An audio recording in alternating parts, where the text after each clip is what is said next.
You know, it's quite interesting working with different leaders around the world, and I always get asked this question, which is, hey, should I actually be setting some SMART goals? And I'm like, well, where does that question come from or coming from? Or, what do you mean by SMART goals? And I actually think that in the language of goals, we should be looking at SMART versus heart. And because you see, it's really important, the fact that do you really need to set SMART goals? Because I actually think it's stopping people from setting goals or actually going out there and achieving some goals sometimes. Don't get me wrong, SMART goals are important, but they're not everything. Let's discuss. Welcome to Leadership is Changing. Each week, we and our guests provide information and insights through exploring leading change. This is taking your leadership to another level by finding the balance between executive excellence and personal well-being through stories that inspire real change. It's time to adapt in our fast-moving world when leadership is changing with your host, Denis Giannoutsas. Hey listeners, welcome to the Ask Denis episode. This is a freestyle episode where I'm asked a question by our listeners or share my thoughts, experiences and insights from working with many leaders around the globe. It's great to have you here with me again, and these Ask Denis freestyle episodes are about 10 to 15 minutes long.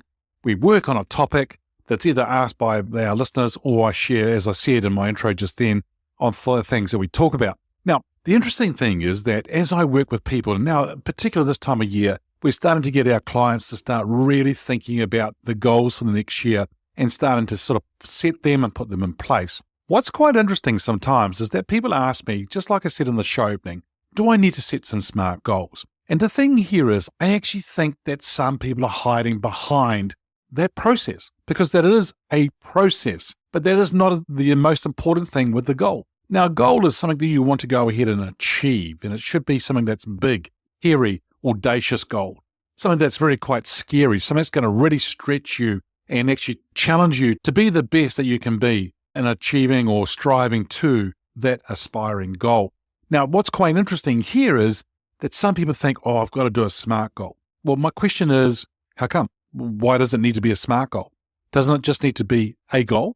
And depending on what you're wanting to do, it depends where you want to go, right? And so I think that the SMART process is really important in the sense that we is measurable and things like that. But the thing is, that's not what it's all about. And I think what I do around this is I actually work with people. And when I say I think people don't think about their goals, and that's the reason I'm using that word. It is time for you to step back now and think about the areas that you want to work on and the areas that you want to achieve things in. And so it's time now for us to go ahead and do that. But the thing is, I would rather the goal be meaningful to you as an individual than it being a SMART goal. Okay, if it's measurable and it's specific and so forth and time-bound, all great, very nice.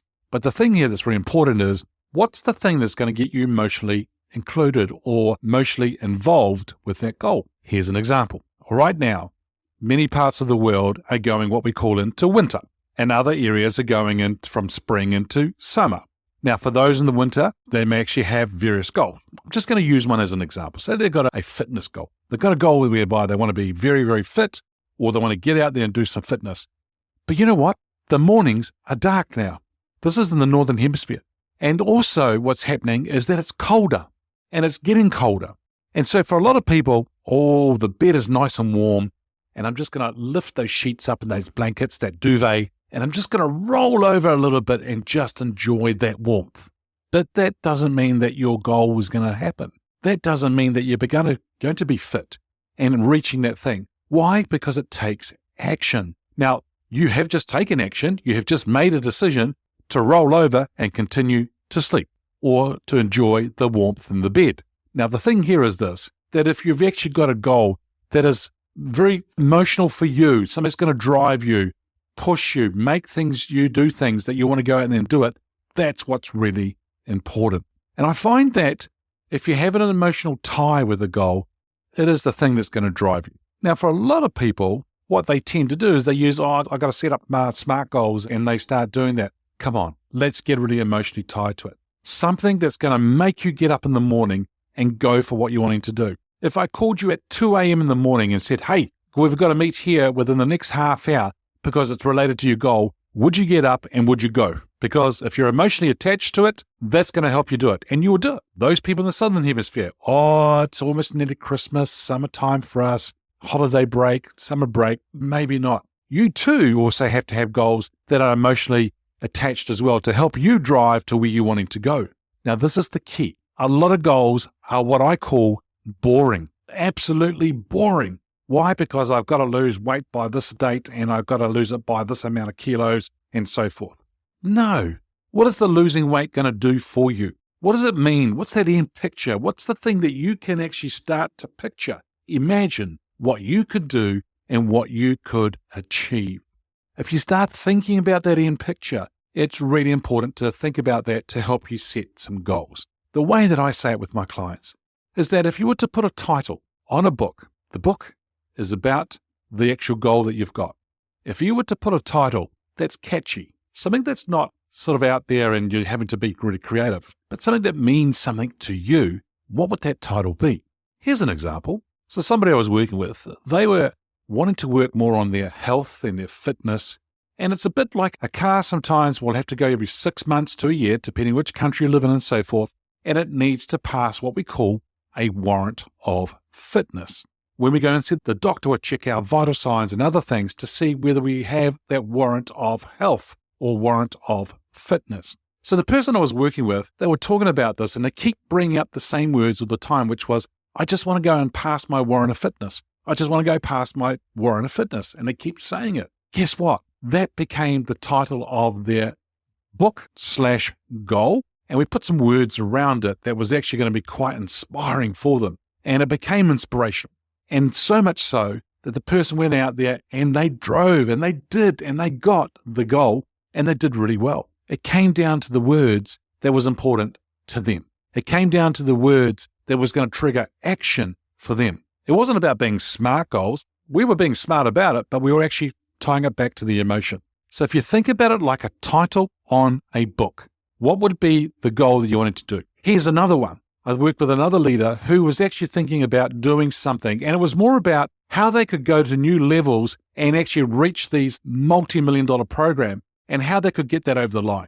Now, the thing for them is that they keep talking about getting it over the line. And so for them, they loved the game of rugby.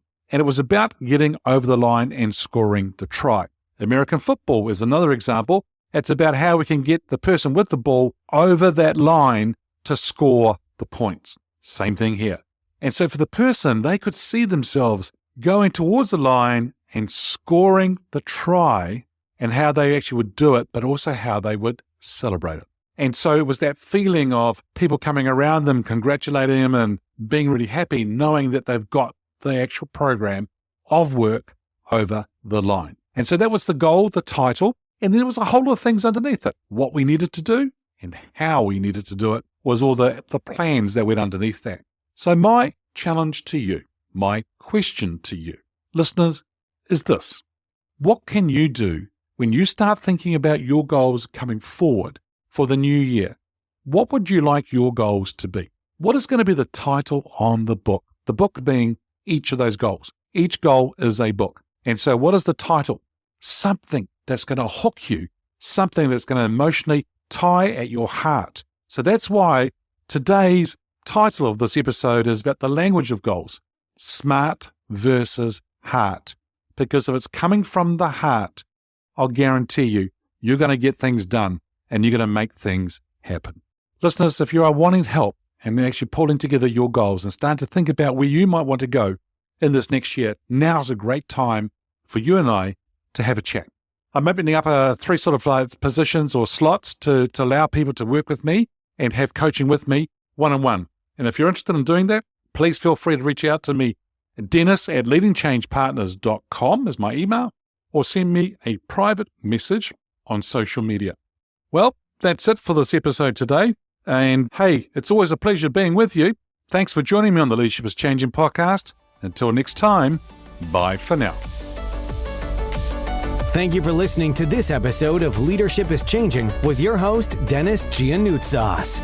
Each week, we and our guests provide information and insights through exploring leading change, inspiring executives and leaders to adapt and lead a bigger game in a fast-moving world.